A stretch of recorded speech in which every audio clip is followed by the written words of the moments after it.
আসসালামু আলাইকুম। আজকে আপনাদের কবুতরের ঠান্ডার জন্য প্রাথমিকভাবে বেস্ট একটা সলিউশন দিব।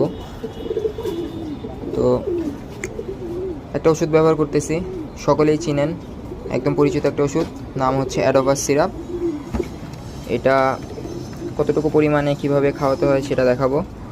তো আমার এখানে এতটুকু পানি লাগে এই যে কবুতরগুলির জন্য, এখানে প্রায় 3.5 লিটারের মতন পানি আছে। তো 3.5 লিটারের মধ্যে আমি অ্যাডোভাস সিরাপটা ইউজ করব হচ্ছে 7 ml। এটা বেশি বা কম আপনাদের পরিমাণ মতো আপনারা ইউজ করবেন। তো আমি নর্মালি 7 ml ইউজ করি 3.5 লিটার পানির মধ্যে।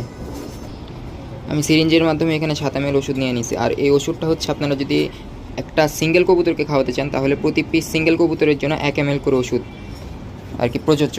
আর এটা যেহেতু একটা হার্বাল ওষুধ সে কারণে এটার তেমন কোনো সাইড এফেক্ট নাই, আর ওষুধটা খুবই উপকারী। আমি এখানে দিয়ে দিলাম।